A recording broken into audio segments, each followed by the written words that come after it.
Baik, assalamualaikum warahmatullahi wabarakatuh. Selamat berjumpa kembali di perkuliahan Sistem Telekomunikasi. Pada pertemuan kali ini kita berada di minggu kelima atau sesi kelima.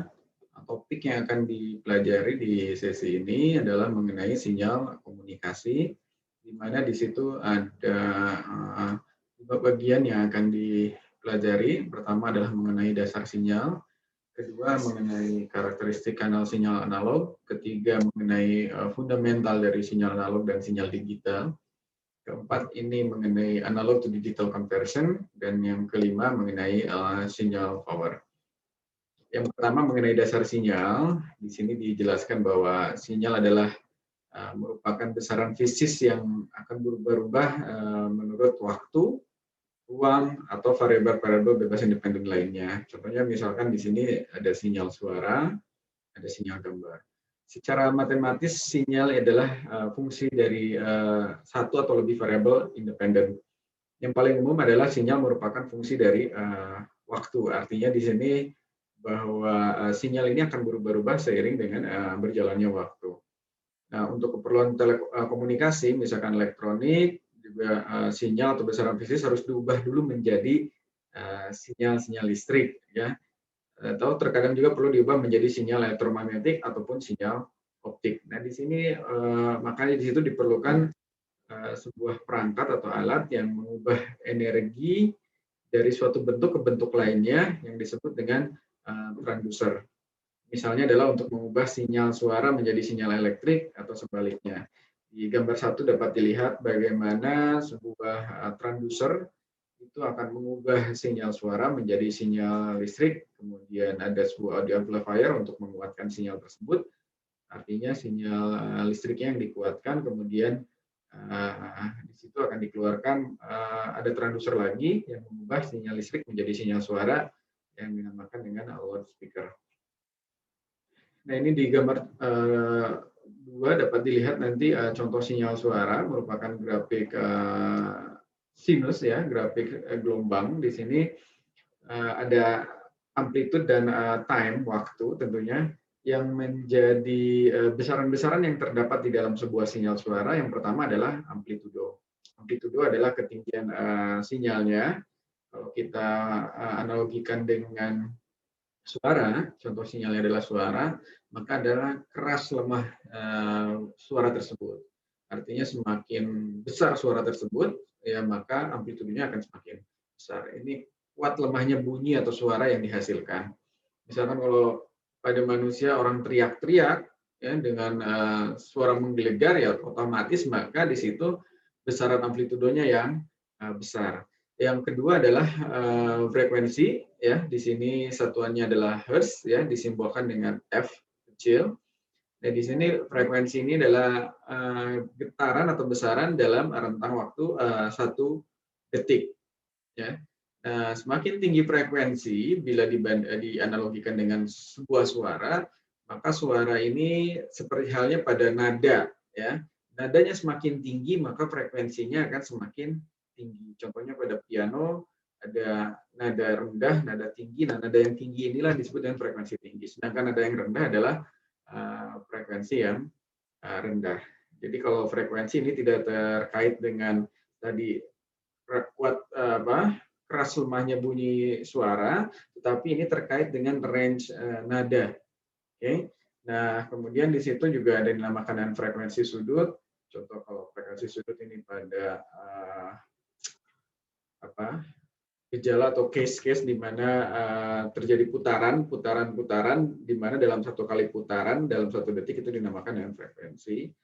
Nah, kebalikan dari frekuensi adalah periode di mana disimbolkan dengan T, satuannya adalah detik, di mana T dengan rumusnya adalah T sama dengan 1/F. Kemudian juga ada fase, ya. Fase ini merupakan fasenya derajatnya, ya. Kebalikan dari misalkan di sini ada menggunakan contoh-contoh sinyalnya ada sinusoidal, di mana rumusnya di situ dijelaskan bahwa S dalam fungsi waktu adalah A sin 2V T ditambah fasenya, sudut derajatnya atau radiannya. Bisa dipelajari rumusnya di lecture notes halaman 2. Ya. Adapun di situ dilihatkan contoh-contoh amplitudo, frekuensi, dan juga fase ya, perbedaan fase antara sinyal. Nah, di sini maka ada beberapa hal yang juga digunakan untuk menganalisa sebuah sinyal atau gelombang, yaitu ada menggunakan analisis Fourier, di mana untuk menghubungkan sinyal dalam domain waktu dengan sinyal dalam domain frekuensi. Jadi kita bisa menggunakan analisis Fourier. Ada yang dinamakan dan deret Fourier ini untuk sinyal periodik, sedangkan transformasi Fourier ini untuk sinyal-sinyal non-periodik gitu ya. Spektrum sinyal yang periodik itu dinamakan dengan diskrit dan non-periodik dinamakan dengan spektrum kontinu. Ada yang dinamakan dengan bandwidth ya. Bandwidth ini merupakan lebar pita frekuensi yang terkandung dalam suatu sinyal, yaitu frekuensi tertinggi dikurangi dengan frekuensi rendah. Ya, jadi bandwidth ini rentang ya, lebar pita frekuensinya. Oke. Di gambar berikutnya pun bisa dilihat bagaimana perbedaan antara time domain dan frekuensi domain. Ya, jadi ada yang berbasis waktu dan ada yang berbasis frekuensi. Nah, di sini beberapa sinyal yang juga dilihatkan di sini, ada sinyal non periodik dan non periodik, di mana durasi pulsa dan bandwidth adalah dapat dilihat pada gambar berikutnya. Ada pun juga mengenai karakteristik kanal dan sinyal analog, di mana sinyal-sinyal pada sinyal analog di sini frekuensi tadi sudah dijelaskan ya, adalah getaran dalam 1 detik, dan juga di sini ada perhitungan bagaimana menghitung sebuah frekuensi, panjang gelombang, periode. Ya, ini merupakan pembelajaran basic dari fisika ya tentang sinyal, ya. Di mana misalkan ada gelombang elektromagnetik dengan frekuensi 600 MHz, maka lambda atau panjang gelombangnya adalah C per F. C-nya di sini adalah kecepatan cahaya, di mana kecepatan cahaya kita sepakati adalah sebesar 3 kali 10 pangkat 8 dibagi dengan tadi frekuensinya 600 MHz. Kita bisa mencari panjang gelombangnya. Jadi kalau 600 MHz ini kalau kita standarkan ke dalam Hertz adalah 6 kali 10 pangkat 8.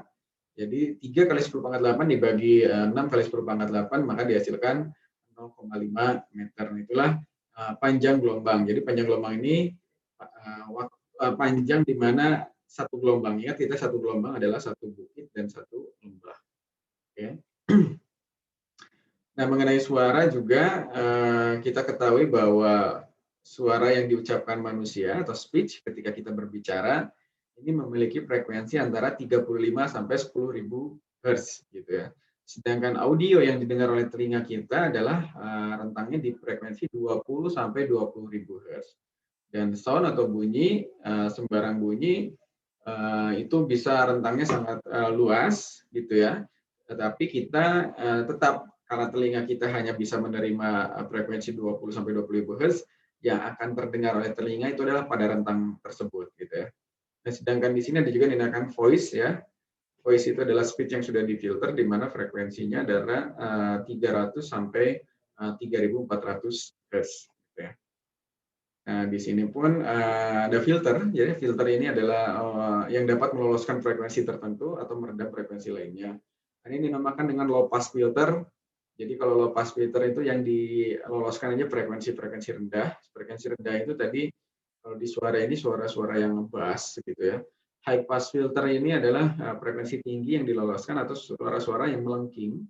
Ada juga band pass filter. Nah, band pass filter ini adalah rentang frekuensi tertentu yang kita loloskan. Gitu ya. Misalkan yang low-nya di-cut, yang high-nya kita cut, kita loloskan frekuensi tertentu di rentang tersebut ya. Ada juga yang terakhir ada band stop filter. Band stop filter ini adalah frekuensi tengah antara low dan high yang kemudian kita cut sehingga itu tidak dihasilkan. Itu dinamakan dengan filter ya. Ini banyak sekali digunakan juga dalam kita dalam mengolah sebuah suara. Artinya agar suara tersebut rentang frekuensinya enak didengar, makanya diperlukanlah filter-filter ini. Nah, jenis sinyal sendiri ada sinyal analog, ada sinyal diskrit, ada sinyal digital, dan juga ada sinyal biner. Ingat, kalau sinyal analog cirinya adalah waktunya kontinu dan juga nilainya kontinu, sehingga lebih ke bergelombang bagaimana si sinyal ini terlihat. Kalau sinyal diskrit dan sinyal digital ini lebih ke waktunya diskrit, waktu-waktunya tertentu, ya. Karena di sini digital itu kan diwakili dengan adanya sinyal biner atau mempresentasikan 0 dan 1, sehingga sinyalnya ini ada dan tidak ada dan tidak ada dan tidak ada, sehingga tidak akan terlihat kontinu, namun terlihat diskrit tergantung dari adanya sinyal tersebut. Jadi intinya di digital ini cuma dua kondisi, ada dan tidak ada, atau dikatakan dengan 1 dan 0. Makanya di sini sinyal diskrit, sinyal digital, dan sinyal biner ini merupakan mirip ya, sinyalnya gelombangnya sama karena ini bukan analog. Oke. Di sini juga ada keuntungan-keuntungan dari sinyal digital. Ada juga beberapa kondisi di mana informasinya analog, kemudian transmisinya analog, gitu kan. Ada informasi digital, transmisi analog. Ada informasi digital, kemudian transmisi digital, dan ada sinyal informasi analog dan transmisi digital. Nah, di sini oleh karena itu maka ketika kanal tertentu memang membutuhkan digital, diperlukanlah yang dinamakan dengan ADC, analog digital converter. Misalkan sinyal informasinya analog, kemudian kanalnya mentransmisikan digital, sehingga analog to digital diperlukan analog digital conversion atau ADC, dan nanti ketika sudah diolah oleh digital kemudian dikembalikan lagi dari digital ke analog dinamakan dengan DAC, ya, digital to analog conversion, kebalikannya. Nah, ini jadi sinyal-sinyal analog ini untuk dirubah menjadi digital ini dinamakan disampling, ya.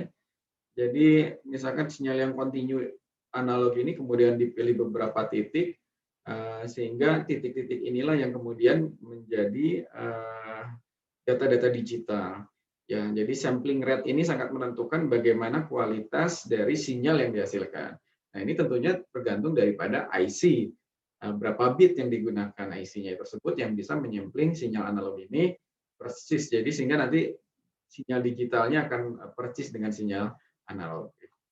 Nah, di sini pun ada noise dan SNR, ya, signal to noise ratio.